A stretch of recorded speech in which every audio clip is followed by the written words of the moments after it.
What's going on, everybody? Dan here. Thanks for joining me for today's review. So for the past 3 weeks or so, I have been exclusively driving this RacGTing Challenger 301 folding cockpit for all of my sim racing, and I've used it a bunch. I've tested it extensively now and put it through its paces.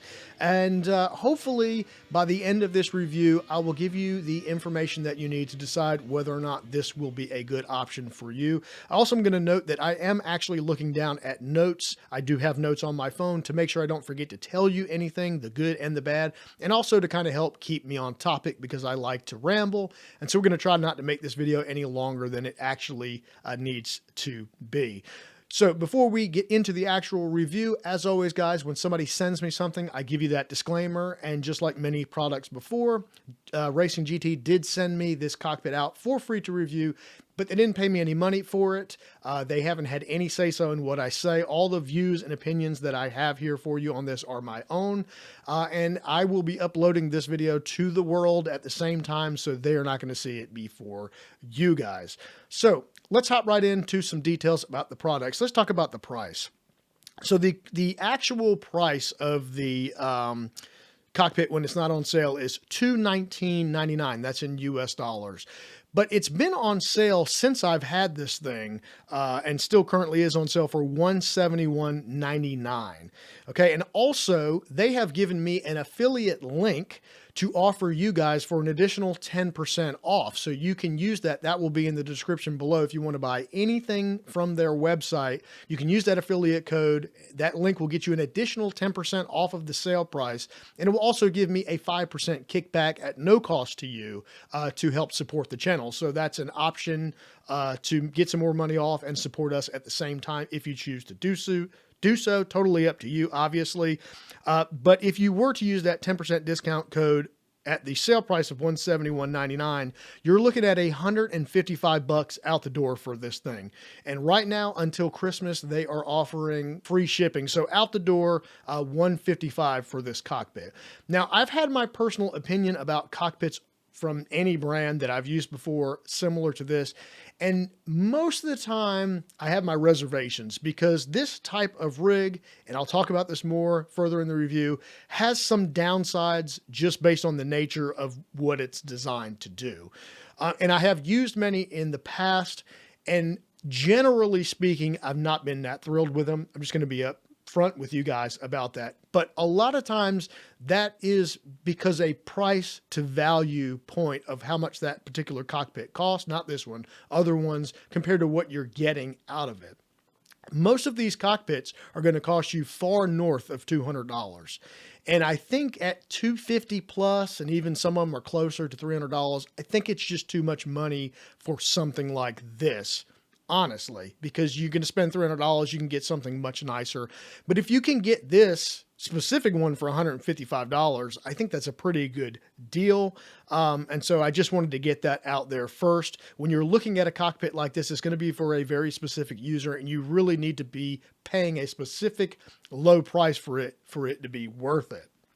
So let's move on here. So what exactly is this? So this is a full cockpit. This is the seat, wheelbase, pedal tray, and shifter mount all in one, but it can be completely folded up and moved out of the way. So it is, because it's a formula style seating position, this thing is extremely low to the ground. It is much lower than pretty much any other rig that you're going to have. So that's something you need to keep in mind. If you've got a monitor on a desk, without it being on an arm, like mine's on an arm, so I can move it around. You'll see that in some of the other footage here of me actually using the cockpit. But if you are the kind of person who's going to be sliding this up to a normal height desk with a monitor just sitting on top of that desk, keep in mind that the monitor is going to be way higher than your eye position sitting in this on the ground. So just keep that in mind.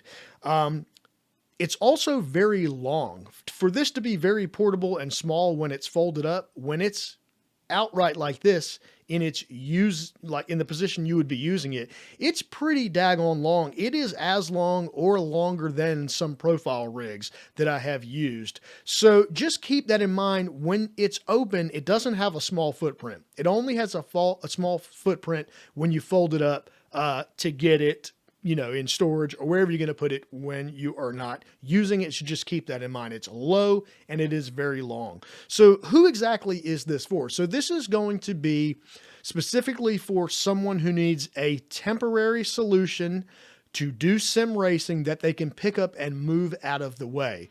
The difference here between something like a wheel stand is this is going to be better for someone who wants an all-inclusive rig that has the seat, all the mounts, the whole thing in one piece, and you can fold the whole thing up and get it out of the way. Whereas a wheel stand, you still got to figure out what chair you're going to use. You have to roll that chair up to it. A lot of times there's not a good way to keep the chair from rolling backwards or you pushing the wheel stand forward and all that good stuff. This is going to be for somebody who needs a very compact solution for sim racing that you can put it up, that also wants it all inclusive in one piece. That is who this is going to be best for. Now I want to quickly talk about the elephant in the room here. So by its nature, but by the way that this is built and designed and who it is aimed for, that specific user base, it has some inherent downsides.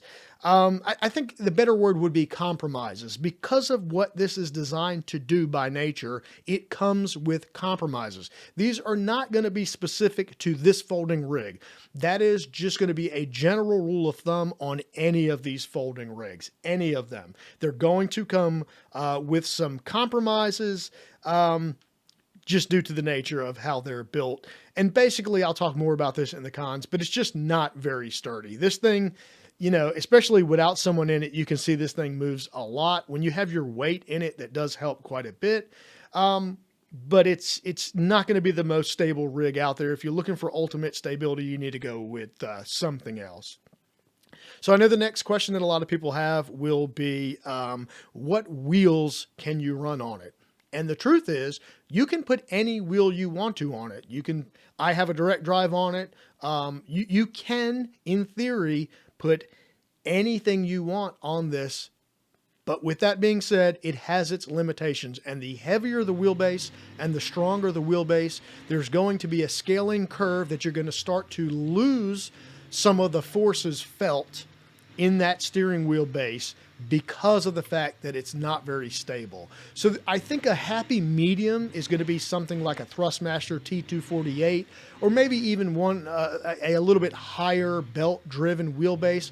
But of course, look, I've run this basically the whole time with this Camus C5, which is a reasonably heavy 5 Newton meter wheelbase, and it's worked just fine. But just know this: the C5 does not feel nearly as strong on this as it does on even a wheel stand, because you're losing a lot of those forces in that stability. But you can put any wheelbase you want on it and it will work. You just have to understand and keep in mind that it has its limitations, and the heavier and the stronger the wheelbase is, the more wobbly it's going to be and the less you're going to feel the force feedback.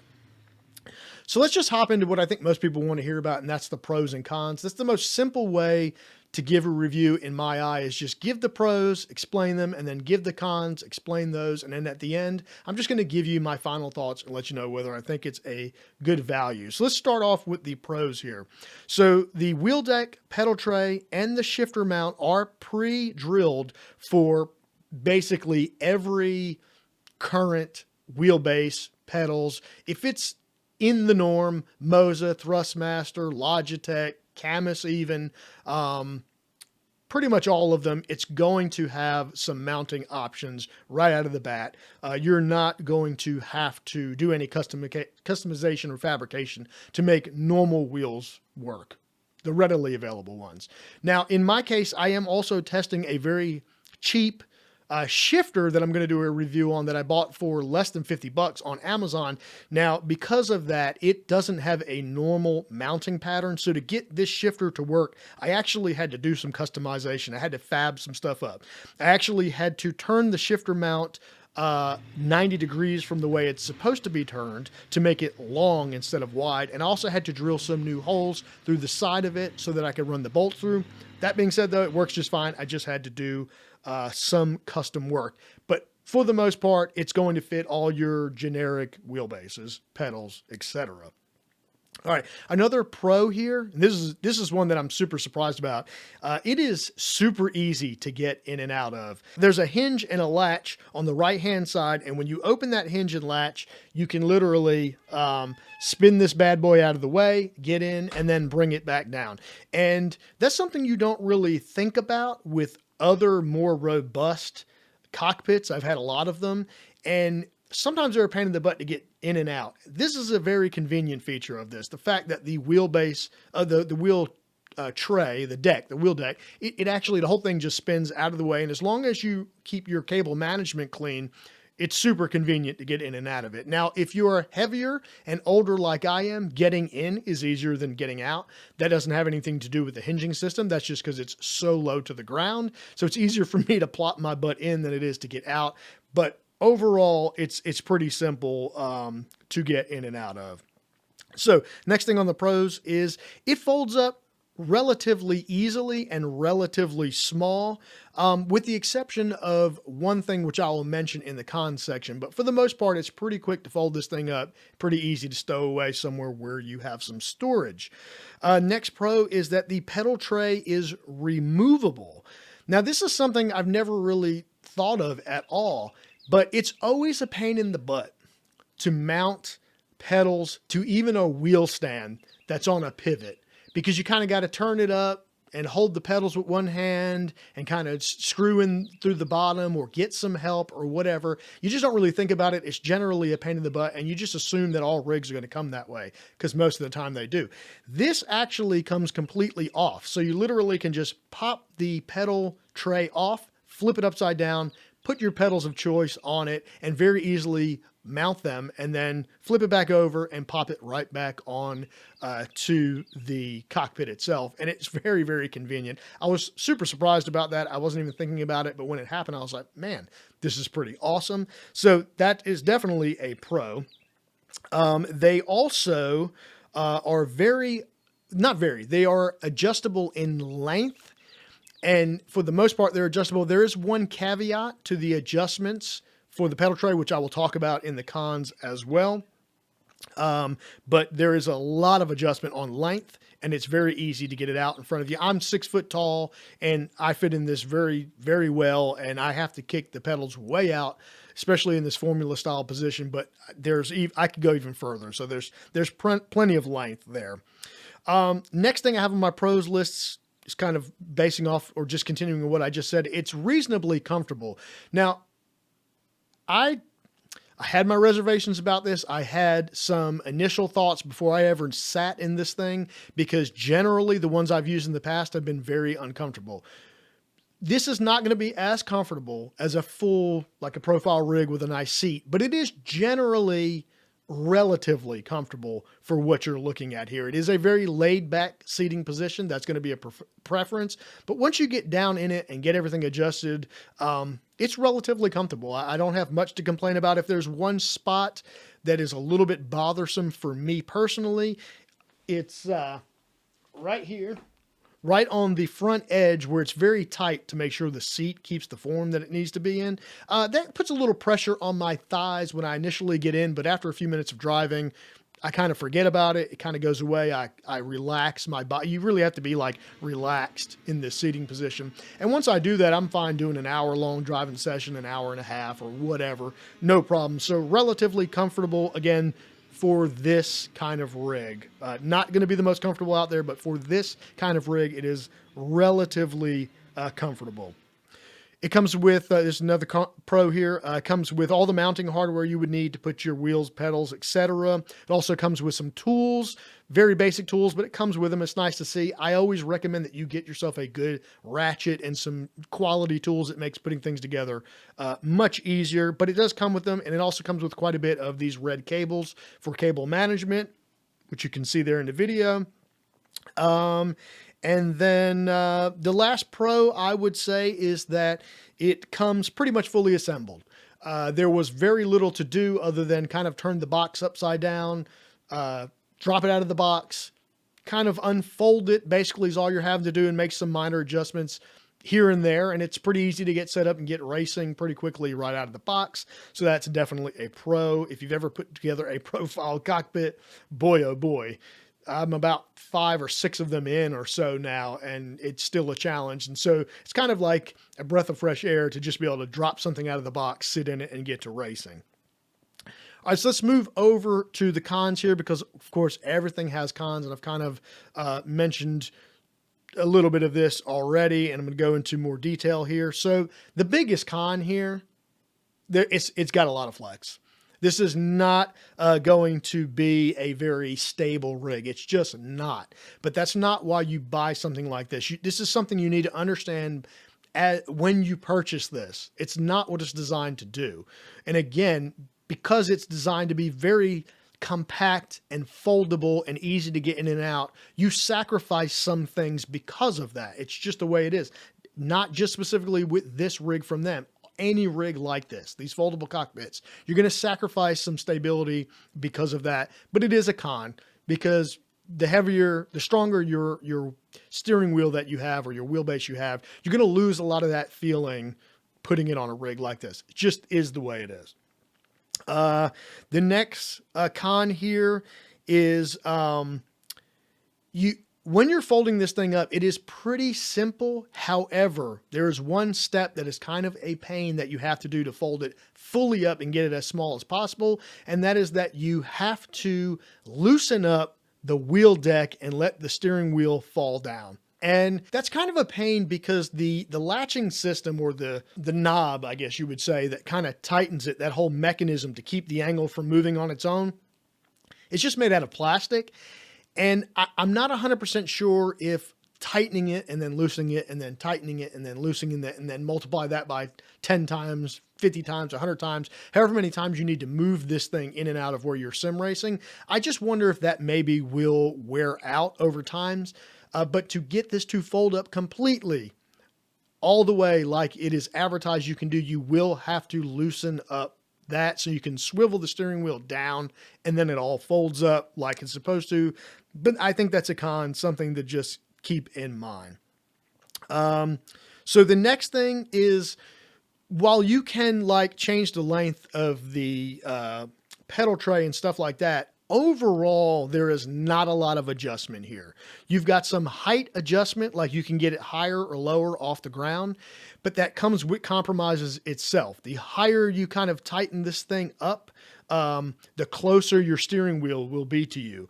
And vice versa. The further out, it's kind of, because of the way it folds up, there's just no way to adjust the front or back position of your steering wheel. It's going to be where it is, period, based on how low you have this to the ground and how wide you have the legs. And because it's not very stable, I meant to mention this earlier, but because it's not that stable, you're really going to want to have this spread out as far as it can go and as low to the ground to get the most stability possible. And so basically your steering wheel and your shifter are going to be where they are based on that adjustability. You can actually fold the top half of the cloth seat part in or out, but it's only really comfortable, at least for me, in one position. So that's kind of pointless to have that. Because I tried it a little further back, I tried a little further forward, and it just feels funny on my neck. So I think mostly the adjustment for the top half of this seat is really for storing away. And that's basically it, I believe. So just generally, there's not that much adjustment as far as the wheelbase and the shifter location and the general seat position. It's kind of stuck where it is based on how tight or how wide you put the legs on the bottom. Then I kind of touched on this earlier, the caveat with the adjustment on the pedal tray, that you can lengthen it, but the caveat is that there's no angle adjustment. You have to keep in mind that with this specific rig, the pedals are always going to be flat on the floor. I guess you could wedge something under there if you wanted to, but for the most part, they're going to be flat on the floor. So you need to pay attention to what kind of pedals you are going to be using, because if you want some angle, that angle has to be built into the pedals. You're not going to be able to achieve that out of the box with the actual pedal tray itself. Just keep that in mind. Now, I am using some Thrustmaster pedals and they're fine. I have no issues with them. They've been fine, but just keep that in mind. And then the last con, and this was a little bit surprising to me, it's a little bit noisy. as you are driving around and stuff like that, you hear the cloth kind of pull and tweak on the metal poles. And then where these connectors, where the swivel point over there, and then where this connects in, it's tight, but it's not a perfect tight fit. So you're going to hear it wiggling around and moving in there. And if you're wearing headphones, you won't hear it. If you have speakers up really high, you're not going to hear it. But if you're racing at night and you've got your speakers at a low level, not to make anybody else mad, they're not going to hear it, but you will hear it kind of shimmying around as you're driving, and that will be amplified the heavier and the stronger wheelbase you use. So, keep that in mind. That's the final con there. And then I'm just going to kind of give you my final thoughts on whether or not I think this is good. Okay. So I think if you understand initially the limitations that this is going to have, and you're okay with that, and you want to have a convenient fold-up rig, and you can get it on sale, I don't think it's worth the full price. So if you can get it on sale and you understand the limitations it's going to have by design or because of its design, then I think it's a good value for $155 to $175. I think that's a good value.